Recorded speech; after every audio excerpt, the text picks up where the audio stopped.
पोल सर्वे में बीजेपी की शानदार जीत के अनुमान ने बाजार को खुश किया। सेंसेक्स ने 250 पॉइंट की छलांग लगाई। अमेरिका के अच्छे आंकड़ों ने सोने चांदी को किया पस। कॉमेक्स पर सोना चांदी 1% तक टूटे। घरेलू बाजार में भी भारी गिरावट। भारतीय सब्सिडरी में वोडाफोन की हिस्सेदारी बढ़ाने की कोशिश को लग सकता है झटका। दूरसंचार विभाग ने पूछा अजय पिरामल और अनिलजीत सिंह को शेयर का अलग अलग भाव क्यों। इंफ्रास्ट्रक्चर सेक्टर में सरकार की नई जान फूंकने की तैयारी। हाईवे कंपनियों को 2 साल तक कर्ज चुकाने में दी जा सकती है छूट। सीएनबीसी आवास की एक्सक्लूसिव।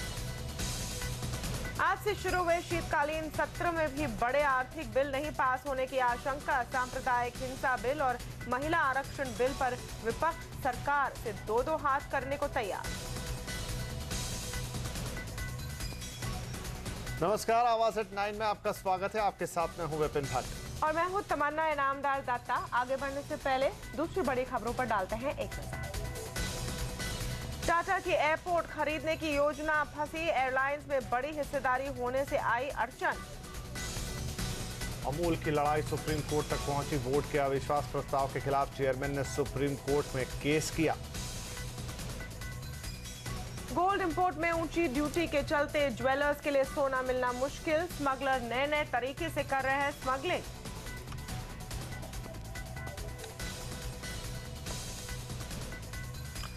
पोस्ट पोल सर्वे में बीजेपी की भारी जीत के अनुमान ने बाजार को खुश कर दिया है। बाजार को उम्मीद है कि बीजेपी के आने से ग्रोथ का पहिया तेजी से चलने लगेगा और मंदी की चपेट में आए सेक्टर और शेयर फिर से एक बार खड़े हो जाएंगे।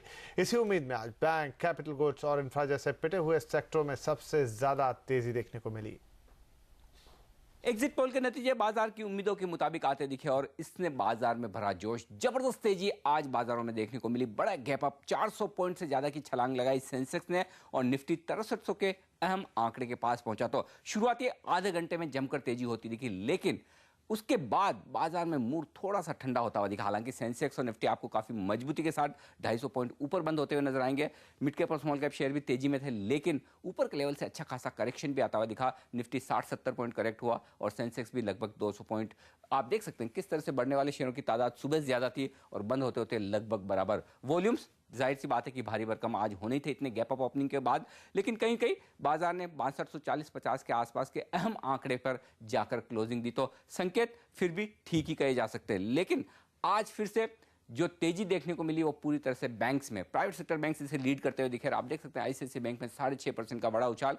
एक्सिस बैंक की तरफ से कुछ खबरें पॉजिटिव आती दिखी अपने बिजनेस को बेचने की, लेकिन उसके बाद खंडन भी आया, लेकिन 4% की तेजी फिर भी होती हुई नजर आई। इसके अलावा पीएसयू बैंक्स भी काफी मजबूती के साथ आज ट्रेड करते हुए दिखे। बैंक ऑफ बड़ौदा, एसबीआई जैसे शेयरों में बड़ा उछाल दिखा और मिड कैप बैंक्स खासतौर से यस बैंक बड़ी तेजी के साथ आज बंद होता हुआ नजर आया। लेकिन कैपिटल गुड्स और इंफ्रा ये ऐसी स्पेस थी जहां पर तेजी होती हुई दिखी कि बीजेपी की सरकारों के बाद इस स्पेस को थोड़ा सा पुश मिलेगा। एल&टी भेल काफी मजबूत थे और वैसा ही रुझान दिखा आईआरबी, आईवीआरसीएल जैसे शेयरों में जो काफी तेजी के साथ बंद हुए। रुपए की मजबूती का फायदा मिला ऑयल मार्केटिंग कंपनी के शेयरों को और एचपीसीएल के नेतृत्व में ये सारे शेयर काफी तेजी में दिखे। आज अदानी ग्रुप के शेयर मजबूत बंद हुए। हालांकि अपने अच्छे खासे गैप से खुलने के बाद थोड़ी प्रॉफिट बुकिंग आई, लेकिन उसके बावजूद ये शेयर बीजेपी की सरकार आने के संकेतों के बीच काफी तेजी दिखाते हुए नजर आए। इनके अलावा जिन शेयरों से सपोर्ट आता दिखा निफ्टी पर, आईडीएफसी, मारुति, लेकिन कोल इंडिया ने एक स्पेशल डिविडेंड देने का विचार किया है। इस पर बैठक होने वाली और स्टॉक में 3% की तेजी दिखी। वहीं डिफेंसिव शेयरों में आज प्रॉफिट बुकिंग आती दिखी। सन फार्मा, आईटीसी, डॉक्टर रेड्डी जैसे शेयर कमजोर बंद हुए। कुछ शेयरों में जो एक्शन दिखा खबरों के दम पर, स्ट्राइड्स आर्कोलैब, जहां पर खबरें आई कि माइलन इनका कुछ पेमेंट रोकने वाला जो कारोबार उन्होंने माइलोन को बेचा है, 14% का नुकसान आया। फाइजर और वाइथलेब ये दो स्टॉक ऐसे जिन्होंने अपना स्पेशल डिविडेंड आज दिया, एक्स डिविडेंड हुए, उस वजह से गिरावट दिखी। और जुबिलेंट लाइफ को यहां पर यूएसएफडी की तरफ से एक वार्निंग लेटर मिला, स्टॉक पर 10% का नुकसान। लेकिन क्या बाजार को किसी पार्टी की जीत से इतना खुश होना चाहिए? क्रेडिट स्विस के नीलकंठ मिश्रा के मुताबिक चुनाव नतीजों का बाजार पर असर छोटी अवधि के लिए होता है। लंबी अवधि में बाजार की चाल कई दूसरे फैक्टर्स पर निर्भर करती है। इलेक्शन रिजल्ट्स का मार्केट से और इकोनॉमी से कोई लेना देना नहीं है। मार्केट्स कुछ डेवलपमेंट्स को बहुत पॉजिटिवली लेते हैं, कुछ चीज़ों को बहुत नेगेटिवली लेते हैं, लेकिन जो उसके नीचे इकोनॉमी की ट्रजेक्ट्री है वो बदलती नहीं है। तो मेरे हिसाब से पूरा ओवरऑल मार्केट भी ठीक रहना चाहिए, उसमें ज़्यादा मतलब डरने की ज़रूरत नहीं कि कम गिरने वाला है। क्रेडिट स्विस के नीलकंठ मिश्रा ने हमसे एक्सक्लूसिव बातचीत में ये भी बताया कि मतगणना के बाद बाजार की चाल कैसी रहेगी। आम चुनाव से पहले किन शेयरों में आपको दांव लगाना चाहिए और चुनाव और बाजार का रिश्ता आखिर क्या है, तो ये सब आप सुन सकते हैं बुलेटिन में आगे नीलकंठ मिश्रा से। मोदी इफेक्ट के चलते आज रुपए में भी मजबूती रही। आज रुपए 30 पैसे मजबूत होकर 61.75 पर बंद हुआ है। और अमेरिका में अच्छे जीडीपी आंकड़े आने से सोने चांदी में गिरावट पहले से ज्यादा बढ़ गई है। कॉमेक्स पर सोना $1,220 के पास फिसल गया, जबकि चांदी $19 के पास है। वहीं घरेलू बाजार में दिन के कारोबार में ही रुपए की वजह से बुलियन में दबाव था। अब अंतर्राष्ट्रीय बाजार में गिरावट की वजह से बिकवाली बढ़ गई है। सोने में 900 रुपए की गिरावट आज आई है, जबकि चांदी 1000 तक टूट चुकी है। और अब हमारे साथ हैं एंजल कमोडिटीज के सीनियर टेक्निकल एनालिस्ट अनुज गुप्ता। अनुज, अमेरिका से अच्छे आंकड़ों का दबाव यहां पर साफ दिख रहा है। आपको क्या लगता है कितनी गिरावट और आ सकती है इधर सोने चांदी में, और अब क्या करना चाहिए, क्या स्ट्रेटेजी होनी चाहिए? Good evening. हमने देखा है कि यूएस से जो डाटा आए हैं, चाहे वो जीडीपी का डाटा हमने देखा काफी पॉजिटिव आया है। इवन अगर हम नॉन एम्प्लॉयमेंट क्लेम्स की बात करें वो भी काफी पॉजिटिव यहाँ देख कर आया है। तो मुझे लगता है कि उसकी वजह से डॉलर इंडेक्स यहाँ पर स्ट्रांग हो सकता है, और उसकी वजह से अगर हम देखें तो यहाँ पर गोल्ड और सिल्वर दोनों में ही बिकवाली का माहौल देखने को मिल सकता है। करंटली गोल्ड का प्राइस करीबन $1218 पर आउंस के आसपास चल रहा है। मुझे लगता है कि आने वाले एक या दिनों में अभी यहाँ पर हम और मंदी यहाँ पर देख सकते हैं, जो कि करीबन नीचे करीबन $1200, और M6 अगर बात करें तो करीबन 28,300 28,400 के आसपास आ सकता है। तो मीन्स अगर हम ओवरऑल एक ट्रेंड को देखें तो मुझे लगता है कि गोल्ड और सिल्वर दोनों में ही आने वाले दिनों में और बिकवाली का माहौल देखने को मिलेगा। चलिए, तो यहाँ गोल्ड सिल्वर दोनों में दबाव रहेगा, आने वाले दिनों में बिकवाली का माहौल देखने को मिलेगा। बहुत शुक्रिया अनुज। और बात कर लेते कच्चे तेल पर, जहां पर इस समय आपको बता दें किस तरह का यहाँ पर कुछ एक मिक्स कारोबार देखने को मिल रहा है। अंतर्राष्ट्रीय बाजार में यहाँ पर थोड़ा सपोर्ट मिलता है, फ्लैट टू पॉजिटिव, हालांकि ½ तक बढ़ा थे, लेकिन घरेलू बाजार में यहाँ पर एक फ्लैट टू नेगेटिव ट्रेंड दिखाता हुआ क्रूड। और अब देखते हैं कि अमेरिकी बाजारों में किस तरह से संकेत मिल रहे हैं। वहां पर आज बेरोजगारी की डेटा आई जो काफी पॉजिटिव थी, लेकिन इसको पॉजिटिवली नहीं देख रहे हैं अमेरिकी बाजार। डाउ जोन्स, नैस्डैक और S&P 500 में कमजोरी के साथ शुरुआत हुआ। फ्लैट टू नेगेटिव रुझान वहां पर दिख रहा है, और इसका एक कारण ये भी है कि आशंका जताई जा रही है कि अच्छे इकोनॉमिक डेटा की वजह से फेडरल रिजर्व अपने QE3 बॉन्ड बाइंग प्रोग्राम को जल्दी खत्म कर सकती है, और यही bond buying program bull run का एक बड़ा कारण था। इसलिए वो नर्वसनेस आज अमेरिकी बाजार में साफ दिख रहा है। वोडाफोन इंडिया की हिस्सेदारी बढ़ाने की कोशिश को झटका लग सकता है। हमें एक्सक्लूसिव जानकारी मिली है कि दूरसंचार विभाग ने खुद इस पर आपत्ति जताई है। विभाग को ऐतराज इस बात पर है कि वोडाफोन इंडिया अपने 2 हिस्सेदारों को अलग अलग भाव क्यों दे रही है। वोडाफोन इंडिया 11% की हिस्सेदारी के लिए अजय पीरामल को 8900 करोड़ रुपए दे रही है, जबकि अनिलजीत सिंह को 24% की हिस्सेदारी के लिए केवल 1200 करोड़ रुपए मिल रहे हैं। इस एक्सक्लूसिव खबर को लेकर आई हैं हमारी संवाददाता नयनतारा राय, उनसे डिटेल लेते हैं। नयनतारा, क्या वोडाफोन के सामने दूरसंचार विभाग कोई खतरे की घंटी बजा रहा है? हाँ जी, आप कह सकते हैं कि डीओटी ने एक खतरे की घंटी बजाई है। जब हम ये वोडाफोन एप्लीकेशन के बारे में बात करते हैं, डीओटी ने ऑब्जर्व किया है कि जो वोडाफोन PLC अनिलजीत सिंह को पे कर रहे हैं, उसका वैल्यूएशन पिरामल जी को जो वैल्यूएशन मिल रहा है उससे बहुत ही कम है। जैसे पिरामल को मिल रहा है अपने 11% स्टेक के लिए 8900 करोड़ रुपया, अनिलजीत सिंह को अपने 26% इनडायरेक्ट स्टेक के लिए मिल रहा है 1200 करोड़ के आसपास। और यही डीओटी ने बोला कि इतना डिफरेंस क्यों है वैल्यूएशन में, जो अनिलजीत सिंह को मिल रहा है और जो पिरामिल को मिल रहा है। और लेकिन डीओटी ने यह भी बोला ये हमारे डोमेन में नहीं है, ये डिपार्टमेंट ऑफ रेवेन्यू और डिपार्टमेंट ऑफ इकोनॉमिक अफेयर्स को ही देखना पड़ेगा। मेरे को सूत्रों ने यह भी बताया है कि वोडाफोन ने डिपार्टमेंट ऑफ टेलीकम्युनिकेशंस को ये बोला है कि जो वैल्यूएशंस पिरामल्स और अनिलजीत सिंह को मिल रहा है वो कंपेयर नहीं किया जा सकता है। वो इसलिए क्योंकि जो अनिलजीत सिंह का स्टेक है वो इनडायरेक्ट स्टेक है और एक होल्डिंग कंपनी के स्ट्रक्चर के द्वारा किया गया है, और होल्डिंग कंपनी स्ट्रक्चर में डिस्काउंट्स दिया ही जाता है। उन्होंने ये भी बोला है कि इस होल्डिंग कंपनी में बहुत ही ज़्यादा आउटस्टैंडिंग डेट भी है जिसको फैक्टर किया गया है, उसको भी डिस्काउंट किया गया है। तो अब देखना पड़ेगा कि FIPB की क्या फाइनल राय होगी। शुक्रिया अनंतारा, सारी जानकारी के लिए। यहाँ पर एक ब्रेक लेंगे। आगे कोल इंडिया के निवेशकों के लिए अच्छी खबर, तीसरी तिमाही में मिलेगा डिविडेंड। और पावर ग्रिड के FPO से गर्मा ग्रे मार्केट, देखिए पूरी डिटेल्स ब्रेक के बाद।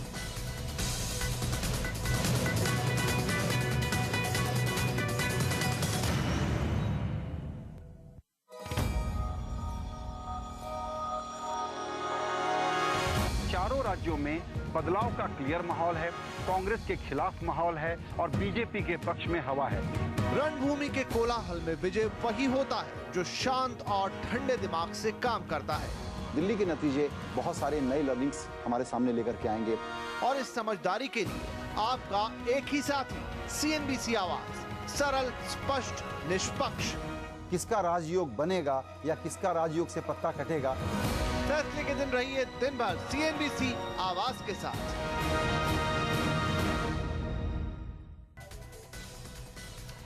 कोल इंडिया के निवेशकों के लिए अच्छी खबर है। कंपनी तीसरी तिमाही के अंत तक अपने शेयर धारकों के लिए डिविडेंड का ऐलान करेगी। कोल इंडिया के मैनेजमेंट ने हमसे खास बातचीत में कहा और कंपनी के मुताबिक डिसइन्वेस्टमेंट पर कोई भी फैसला वित्त मंत्रालय ही करेगा।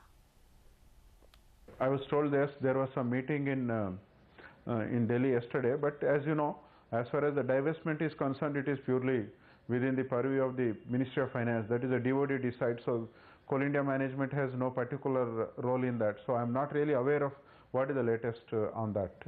Special dividend, yes, as you know, whatever we call special dividend or interim dividend, normally the Coal India board has been declaring interim dividend at the end of the third quarter results. Surely we will also be doing the same this year, but how much I can't really say. It is for the Coal India board to decide. Power grid के FPO ने grey market में हलचल बढ़ा दी है। Grey market में 2 लाख रुपए की application पर 7,000 रुपए तक का भाव मिल रहा है। पहली बार ग्रे मार्केट में किसी कंपनी को इतना बड़ा प्रीमियम मिल रहा है। इस खबर पर और बातचीत के लिए चलते हैं अहमदाबाद, जहां पर मौजूद है हमारे साथी मनीष देसाई। मनीष, ग्रे मार्केट में क्या पावर ग्रिड के FPO के लिए भाव बढ़ गया है, किस तरह का भाव चल रहा है? देखिए, काफी लंबे समय के बाद ग्रे मार्केट में हलचल देखने को मिली है और पिछले 8-10 दिनों से यहाँ पर सौदे होने शुरू हुए थे। शुरू में इसका भाव 3500 रुपये था, वो बढ़ के 4,500-5,000 रुपये तक चला गया था और उसके बाद आज की जो खबर है उसके मुताबिक 7,000 रुपये का प्रीमियम 2 लाख की एप्लीकेशन करने वाले को ऑफर किया जा रहा है। वजह ये बता रहे हैं ग्रे मार्केट जो ऑपरेटर्स है, इनका कहना है कि इस दाम पे भी उन्हें अच्छा खासा मुनाफा मिल सकता है, क्योंकि जो 4,500 रुपये का रिटेल इन्वेस्टर को एक डिस्काउंट मिल रहा है। इसके अलावा जो रिटेल पोर्शन है वो इतना नहीं बढ़ा है जितना बनने की उम्मीद की जा रही थी। इसे देखते हुए काफी भारी मात्रा में अलॉटमेंट मिल सकता है 2 लाख की एप्लीकेशन वाले को। और अगर मान लीजिए 7,000 का भी प्रीमियम वो देते हैं, इसके बाद भी उन्हें कम से कम 2 से 2,500 रुपये का मुनाफा मिलने की संभावना है। यानी आर्बिट्रेज करने वालों को ये लग रहा है कि 9 से 9,500 रुपये का मुनाफा उन्हें रिटेल एप्लीकेशन पर मिल सकता है। इसे देखते हुए इतना भारी प्रीमियम ऑफर किया जा रहा है। शुक्रिया मनीष सारी जानकारी के लिए।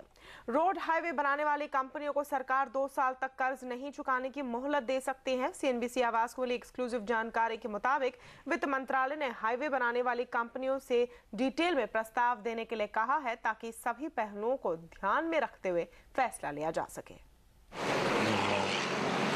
इन सड़कों पर गाड़ियां भले ही सरपट दौड़ रही हों, लेकिन ऐसी सड़कें बनाने वाली कंपनियों की माली हालत काफी बुरी है। ऐसे में सरकार अब इनको रियायत देने पर विचार कर रही है। सूत्रों के मुताबिक रोड बनाने वाली कंपनियों के प्रतिनिधियों ने करीब 2 हफ्ते पहले वित्त मंत्रालय के अधिकारियों के साथ एक अहम बैठक की है। मुंबई में हुई इस बैठक में IVRCL, रिलायंस इंफ्रा समेत 6 से 7 कंपनियों के प्रतिनिधि मौजूद थे। कंपनियों ने बैठक में कहा कि उन पर जो भी कर्ज है उसकी किस्त 2 साल तक नहीं चुकाने की छूट दी जाए, क्योंकि मौजूदा आर्थिक हालात में उनके लिए लोन चुकाना मुश्किल हो रहा है।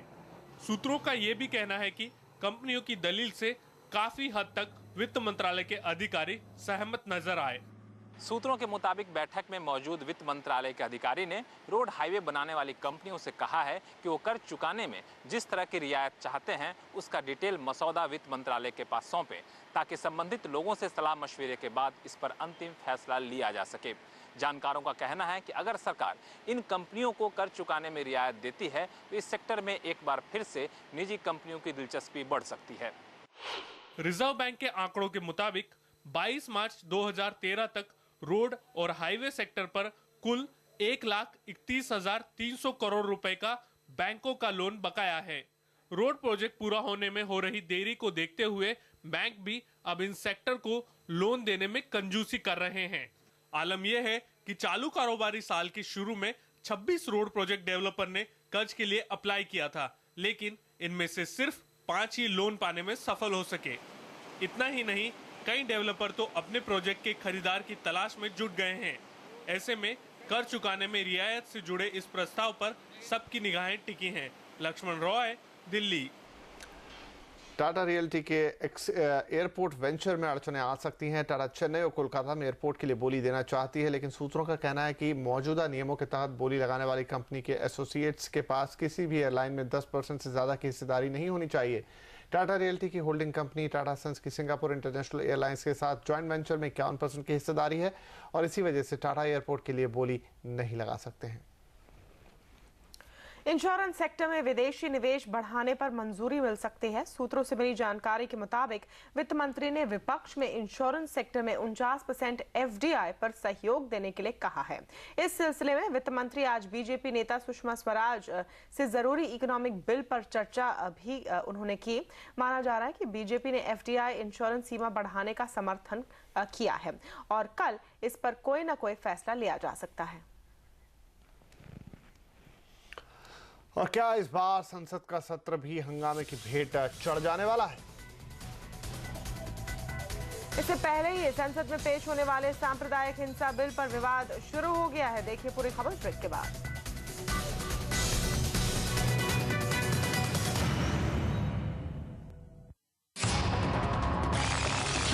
रियल एस्टेट कंपनी पार्श्वनाथ की रिफंड देने में आनाकानी। शहरदार के सवाल उठाते ही पार्श्वनाथ तुरंत राजी हुई रिफंड देने के लिए। पहरेदार टीम की जो है एफर्ट्स या मेरी हेल्प जो उन्होंने की, मैं उसका बहुत बहुत थैंकफुल हूँ। हमारे पास जितनी शिकायतें आती हैं उनमें करीब करीब हर 10वीं शिकायत माइक्रोमैक्स के खिलाफ है। माइक्रोमैक्स या जो बाकी इंडियन ब्रांड्स हैं जैसे कार्बन, लावा, स्पाइस, इनके जो फेलियर रेट्स होते हैं ये 15% से ऊपर होते हैं। कंज्यूमर कानून में इसे डेफिशिएंसी ऑफ सर्विस के दायरे में लाया जाएगा।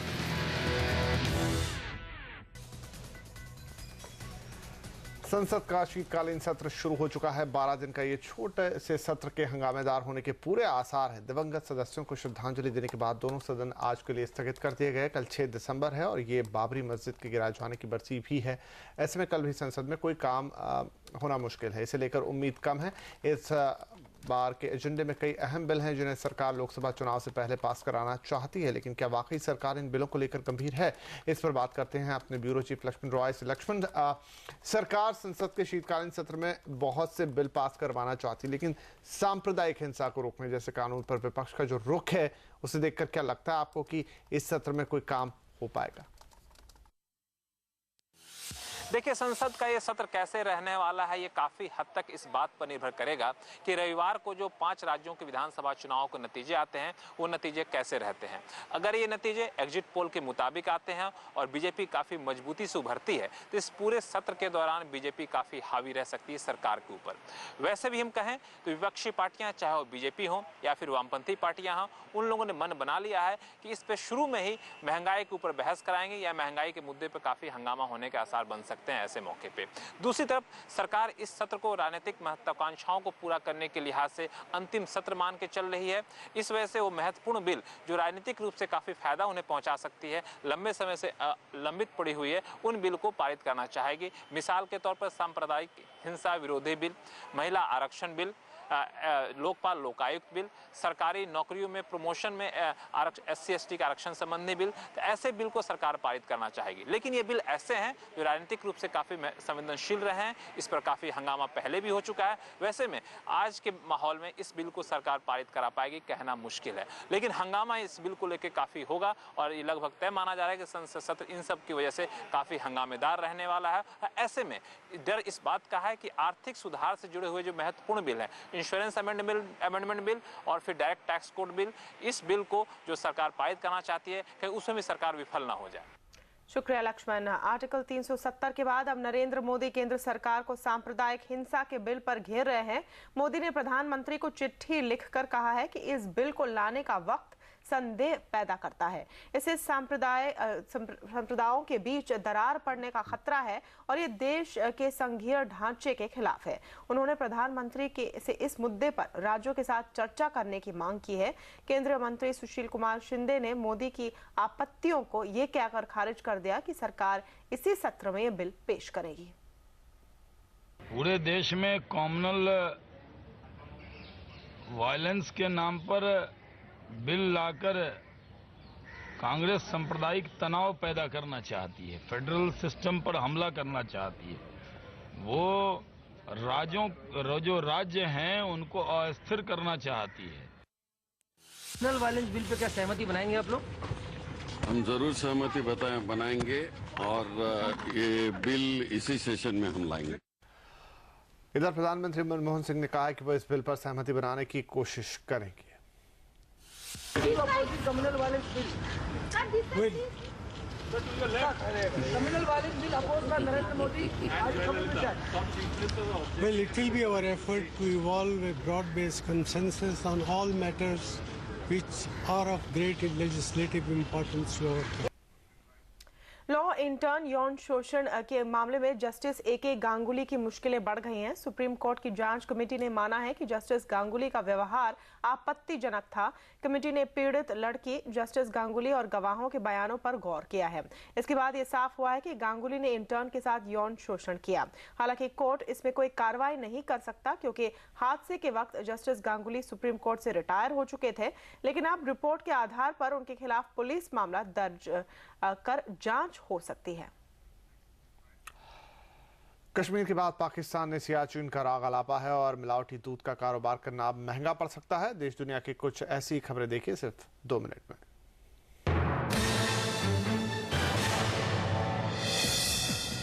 कश्मीर के बाद पाकिस्तान ने सियाचिन का राग आलापा है। पाकिस्तान ने भारत से सियाचिन में मौजूद भारतीय फौजों को हटाने की मांग की है। पाक पीएम के सलाहकार सरताज अजीज का कहना है कि उनकी मौजूदगी से पर्यावरण को भारी नुकसान हो रहा है। अब मिलावटी दूध का कारोबार करना भारी पड़ेगा। सुप्रीम कोर्ट ने सभी सरकारों से मिलावटखोरों की सजा के संबंध में बने कानून में जरूरी बदलाव कर उसे उम्र कैद में बदलने के निर्देश दिए हैं। कोर्ट ने सभी राज्यों से 4 महीने में जवाब मांगा है। गन्ना किसानों के मुद्दे पर यूपी विधानसभा में जमकर हंगामा हुआ। विधानसभा की कार्यवाही शुरू होते ही बीएसपी के सदस्यों ने जबरदस्त विरोध कर सरकार का ध्यान इस ओर खींचा। बीएसपी के सदस्यों ने सदन की कार्यवाही का भी बहिष्कार किया। तेलंगाना के विरोध में हैदराबाद की उस्मानिया यूनिवर्सिटी के बाहर जमकर हंगामा हुआ। यहां घुसाए छात्रों ने बंटवारे के खिलाफ पत्थरबाजी भी की। तेलंगाना का समर्थन करने वाली पार्टी टीआरएस के तेलंगाना बंद का यातायात पर अच्छा खासा असर देखा गया।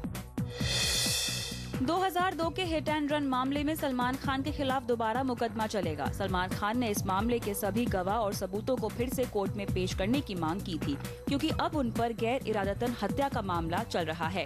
इसे अदालत ने मान लिया है। वाड्रा डीएलएफ डील का पर्दाफाश करने वाले आईपीएस अफसर अशोक हेमका की मुश्किलें बढ़ गई हैं। हरियाणा सरकार ने उनके खिलाफ पहली चार्जशीट दाखिल की है। चार्जशीट में वाड्रा और डीएलएफ का साख को चोट पहुंचाने का आरोप है। लॉ इंटर्न से यौन शोषण के मामले में भारत बचाओ नाम के संगठन ने पूर्व जज ए.के. गांगुली के खिलाफ कोलकाता पुलिस में शिकायत दर्ज कराई है। इस संगठन ने राज्य मानवाधिकार आयोग के सामने प्रदर्शन भी किया। शोले के 3D वर्जन की रिलीज को बॉम्बे हाई कोर्ट ने हरी झंडी दे दी है। शोले के निर्देशक रमेश सिप्पी ने शोले को 3D में रिलीज नहीं करने की मांग की याचिका कोर्ट में दायर की थी। 3 जनवरी को ये फिल्म रिलीज होगी। अमूल के अंदर का विवाद गहराया, अब मामला सुप्रीम कोर्ट तक पहुंचा। गन्ना किसानों का गुस्सा सड़कों पर फूटा। सारी डिटेल इस ब्रेक के बाद।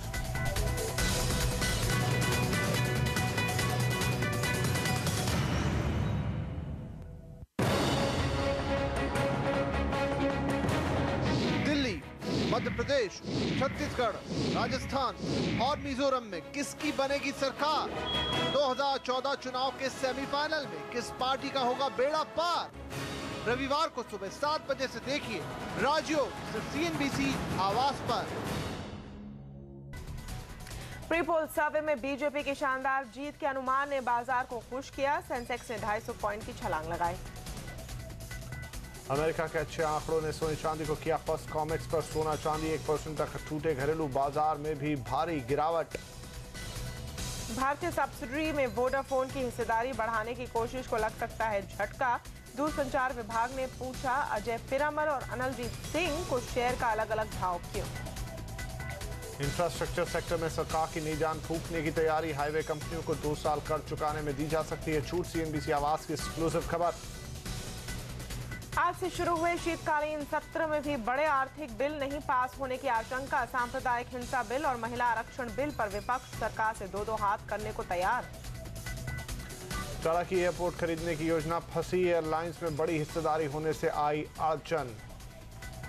अमूल की लड़ाई सुप्रीम कोर्ट तक पहुंची। बोर्ड के अविश्वास प्रस्ताव के खिलाफ चेयरमैन ने सुप्रीम कोर्ट में केस किया।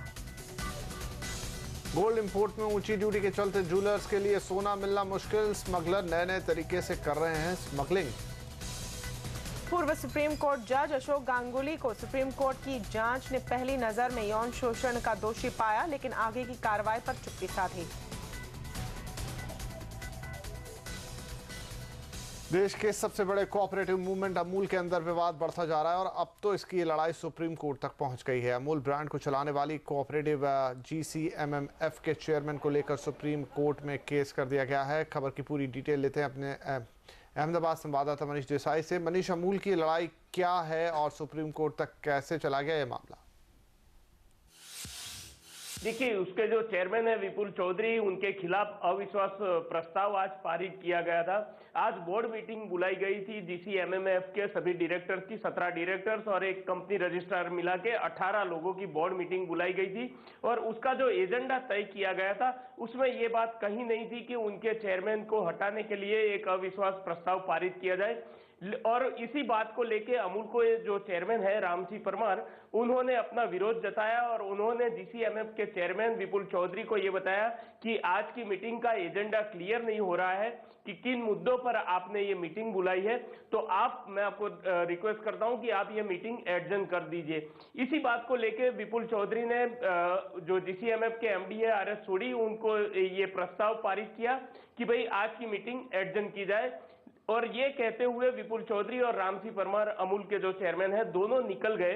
इसके बाद जो 16 सदस्य बचे थे कंपनी रजिस्ट्रार के साथ, उन सभी ने मिलके पंचमहल डेयरी के जो डायरेक्टर है जेठाभाई बरवाड़, उनको चेयरमैन पद पर नियुक्त किया और उनकी चेयरमैनशिप में ये अविश्वास प्रस्ताव पारित किया। काफी नाट्यात्मक रहा आज का जो बोर्ड मीटिंग था और गुजरात हाईकोर्ट ने 23 तारीख तक इस मुद्दे पर स्टे दिया है कि आप बोर्ड मीटिंग बुला सकते हैं, लेकिन जो GCMMF के चेयरमैन है विपुल चौधरी, उनके खिलाफ अविश्वास प्रस्ताव पास किया जाए कि नहीं, इस पर कोई क्लैरिटी नहीं है। और इसी मुद्दे को लेके विपुल चौधरी ने सुप्रीम कोर्ट में आज अपनी याचिका दायर कर दी है और कल इस पर और सुनवाई है। तो जाहिर सी बात है GCMMF को लेके, उसके चेयरमैन पद को लेके विवाद जो है वो गहराता जा रहा है। चेयरमैन और डायरेक्टर्स के बीच की लड़ाई जो है वो बढ़ती जा रही है। मैं आपको बता दूं, करीब 13,700 करोड़ रुपए का टर्नओवर वाली ये कंपनी है। शुक्रिया मनीष जानकारी के लिए। पश्चिमी उत्तर प्रदेश में गन्ना किसानों का गुस्सा सड़कों पर फूट पड़ा है। भारतीय किसान यूनियन के बैनर तले गुस्साए किसान जगह जगह विरोध प्रदर्शन और चक्का जाम कर रहे हैं। किसानों के निशाने पर सूबे की समाजवादी पार्टी की सरकार है। ये किसान मिल मालिकों से भी नाराज हैं। प्रदर्शनकारियों ने रेलवे ट्रैक पर लेटकर सहारनपुर अंबाला ट्रेन को रोक दिया। यही नहीं, गुस्साए किसानों ने मुजफ्फरनगर पानीपत मार्ग जाम कर दिया। मंसूरपुर के भारतीय किसान यूनियन के कार्यकर्ताओं के साथ किसानों ने जमकर हंगामा किया। किसानों का आरोप है कि उनका हजारों करोड़ रुपए चीनी मिलों पर बकाया है। साथ ही अभी तक चीनी मिलें नहीं चली, जिसके चलते किसानों की फसल खराब हो रही है।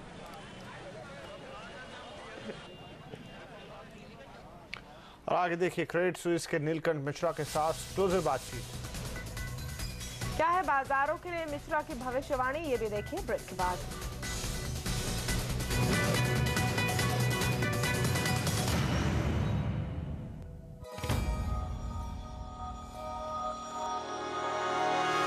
चारों राज्यों में बदलाव का क्लियर माहौल है, कांग्रेस के खिलाफ माहौल है और बीजेपी के पक्ष में हवा है। रणभूमि के कोलाहल में विजय वही होता है जो शांत और ठंडे दिमाग से काम करता है। दिल्ली के नतीजे बहुत सारे नए लर्निंग्स हमारे सामने लेकर के आएंगे और इस समझदारी के लिए आपका एक ही साथी, CNBC आवाज, सरल, स्पष्ट, निष्पक्ष। किसका राजयोग बनेगा या किसका राजयोग से पत्ता कटेगा, फैसले के दिन रहिए दिन भर CNBC आवाज के साथ। पोस्ट पोल सर्वे में बीजेपी की भारी जीत पर तो मार्केट ने जोरदार तेजी दिखाई। लेकिन नतीजे के दिन यानी 8 दिसंबर और उसके बाद मार्केट की चाल कैसी रहेगी, आपको मार्केट के लिए कैसी रणनीति बनाना चाहिए, इन सब मुद्दों पर हमारे मार्केट रेटर अनिल सिंह ने बात की क्रेडिट स्विस के इंडिया इक्विटी स्ट्रेटेजी के हेड नीलकंठ मिश्रा से।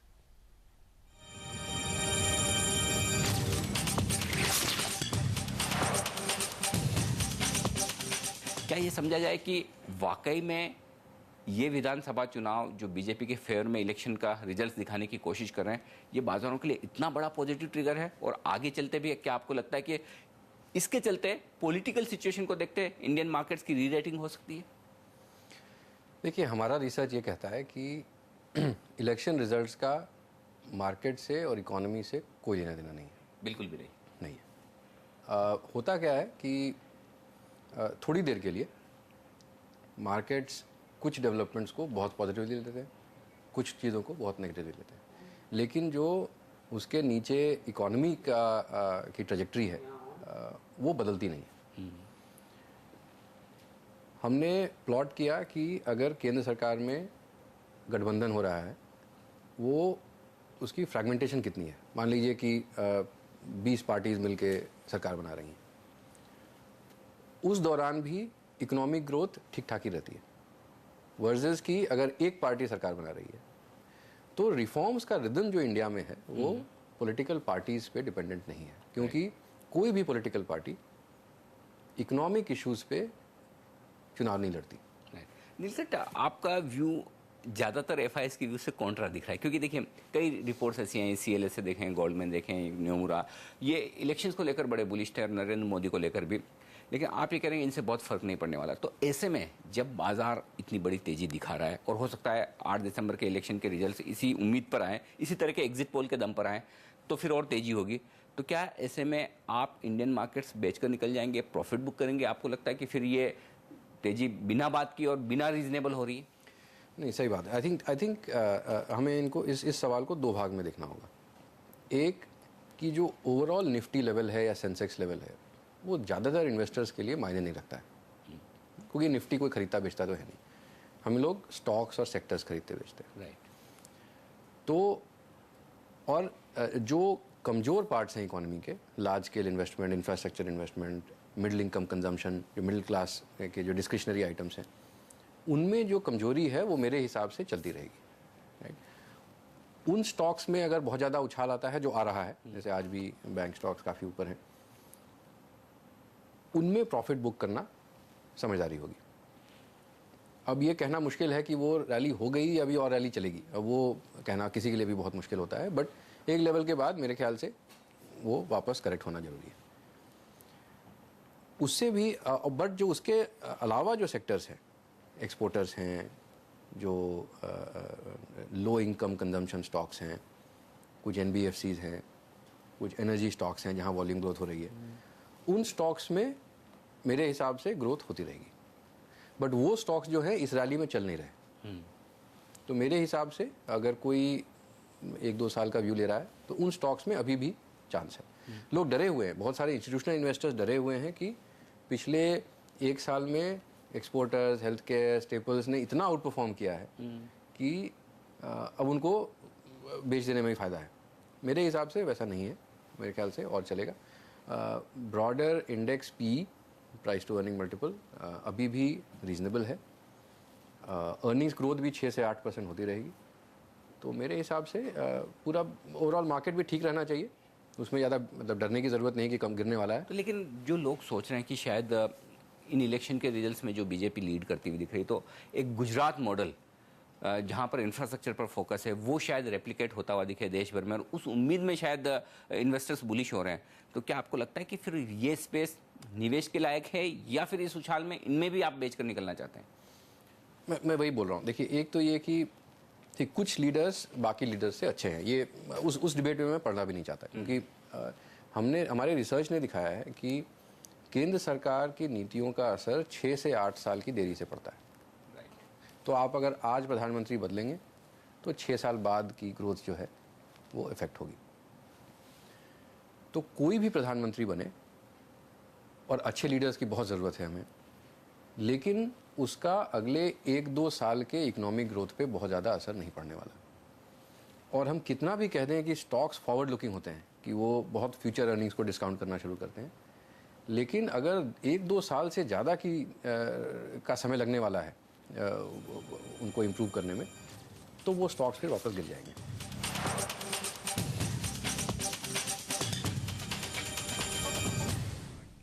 सोने के दाम गिर रहे हैं, लेकिन इंपोर्ट में कमी की वजह से अहमदाबाद में सोने की डिलीवरी में लग रहे हैं 3 से 4 हफ्ते।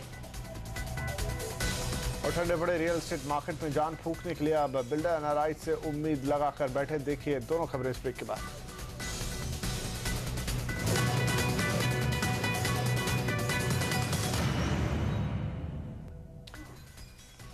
सोने पर इंपोर्ट ड्यूटी बढ़ाने से सरकार को वित्तीय घाटे में भले ही राहत मिली हो, लेकिन इसने सोने की तस्करी को बेकाबू कर दिया है। सूत्रों के मुताबिक नारकोटिक्स जैसे दूसरे स्मगलिंग आइटमों के मुकाबले स्मगलर्स सबसे ज्यादा सोने का अपना टारगेट बना रहे हैं। सोने की तस्करी ज्यादा से ज्यादा हो सके, इसलिए अब स्मगलर्स ने तस्करी करने के तरीके और जगह दोनों बदल दिए हैं। सोने के इंपोर्ट पर काबू पाने में वित्त मंत्री को भले ही कामयाबी मिली हो, लेकिन सोने की तस्करी पर काबू पाना उनके लिए आसान नहीं होगा, क्योंकि स्मगलर्स ने सोने की तस्करी के तरीके और ठिकाने दोनों बदल दिए हैं। कस्टम अधिकारियों के मुताबिक स्मगलर्स अब सस्ते एयर फ्लाइट्स की बजाय महंगे एयरलाइंस में सफर करते हैं, ताकि उन पर किसी को शक न हो। तस्कर सोने को छुपाने के लिए स्टेपलर पिन, इनरवेयर, दवाओं के कुरियर और यहाँ तक कि जानवरों का इस्तेमाल किया जा रहा है। सिर्फ इतना ही नहीं, एयर होस्टेस, एयरपोर्ट्स और एयरलाइंस के सिक्योरिटी गार्ड और सेलिब्रिटी भी सोने की तस्करी करते दिख रहे हैं। कस्टम विभाग के सूत्रों ने जो हमें बताया, उससे कई बातें हैरान करने वाली है। उनके मुताबिक नारकोटिक्स और ड्रग की बजाय अब सोने की तस्करी में दिनों दिन इजाफा हो रहा है। उनका कहना है कि स्मगलर्स को अब ये बिजनेस फायदेमंद सौदा साबित हो रहा है, और यही वजह है कि बांग्लादेश, श्रीलंका जैसे इलाके अब उनके नए ठिकाने बन रहे हैं, जो कि पहले हांगकांग और दुबई जैसे इलाके हुआ करते थे। DRI यानी directorate general of revenue intelligence के ताज़ा आंकड़ों के मुताबिक जनवरी 2013 से अक्टूबर 2013 के बीच करीब 800 किलो सोना जब्त किया गया, जबकि पिछले साल 385 किलो सोने की जब्ती हुई थी। मगर बात यही नहीं रुकती। DRI के सूत्रों के मुताबिक 2 महीने से रोजाना करीब 500 किलो सोने की स्मगलिंग हो रही है, यानी एक महीने में करीब 4500 करोड़ रुपए का सोना गैर कानूनी रूप से देश में लाया जा चुका है। श्रीमी चौधरी, मुंबई। उधर शादी ब्याह और एनआरआई की खरीदारी शुरू होने के बावजूद जूलर्स परेशान हैं। सोने के इंपोर्ट में भारी गिरावट के कारण इसकी डिलीवरी मिलने में 3 से 4 हफ्ते का वक्त लग रहा है। अहमदाबाद की दीपल शाह अपनी बहन की शादी के लिए नए ज्वेलरी खरीदना चाहती थीं, लेकिन सोने की कीमतें 30,000 के पार चली गई हैं, जिसके कारण उनका बजट बिगड़ रहा है। ऊपर से ज्वेलर्स उन्हें नए गहनों की डिलीवरी देने के लिए 1.5 महीने का वक्त मांग रहे हैं। ऐसे में उनके पास अपना पुराना सोना बेचने के अलावा और कोई चारा नहीं था। फरवरी में तो शादी है, तो कब हम नई ज्वेलरी लेंगे, कब ट्राई करेंगे, इसलिए हमने क्या किया कि हमारा पुराना सोना दे दिया और उसके बदले हमने नई ज्वेलरी ली। दरअसल दिवाली के बाद से गुजरात के सभी ज्वेलरी शोरूम में शादी ब्याह और एनआरआई की खरीदारी खुली हुई है, लेकिन सोने की कीमतें कम नहीं हो रही हैं। इसके चलते ज्वेलर्स के यहाँ रिसाइकिल के लिए या फिर एक्सचेंज में सोना या गहना खरीदने का चलन बढ़ता जा रहा है। इन दिनों ज्वेलर्स के यहाँ करीब 80% लोग पुराने सोने के बदले गहने खरीद रहे हैं। इतना ही नहीं, ज्वेलर्स को भी नया सोना मिलने में दिक्कत हो रही है। 10 ग्राम सोने पर करीब 2000 रुपए का प्रीमियम देने के बावजूद भी सोना मिलने में कम से कम 3 हफ्ते का समय लग रहा है। हर साल 80% जैसे फ्रेश बाइंग होती थी और 20% ओल्ड गोल्ड या तो एक्सचेंज में गहने या प्योर गोल्ड आता था, लेकिन इस बार ये परसेंटेज जो है वो उल्टा हो गया है। 80% लोग पुराना सोना या तो पहले से खरीदा हुआ शुद्ध सोना लेकर के आते हैं और फ्रेश बाइंग बहुत कम रहती है। हाँ, अभी वेडिंग सीजन और एनआरआई सीजन चल रहा है, तो हमें सोना मिलने में अभी ऑलमोस्ट 20 to 25% का सप्लाई है 100% डिमांड के वर्सेस। और सेकेंडली वो टाइम डिले बहुत है, 3 वीक्स लगता है गोल्ड की डिलीवरी के लिए। इन दिनों ना ही केवल शादी ब्याह की खरीदारी, बल्कि पिछले 2 वर्षों से जो एनआरआई इंडिया नहीं आ रहे थे, वो भी इस बार आकर सोने चांदी की खरीदारी कर रहे हैं। ज्वेलर्स एक तरफ से खुश है कि उनका टर्नओवर बढ़ रहा है, लेकिन साथ में उनकी चिंता ये भी है, अगर ये मांग इसी तरह से बढ़ती रही तो सोना कहां से लाएंगे। मनीष देसाई, अहमदाबाद। और आवाज एट 9 में फिलहाल इतना ही। कल आपसे फिर मुलाकात करेंगे, तब तक के लिए नमस्कार।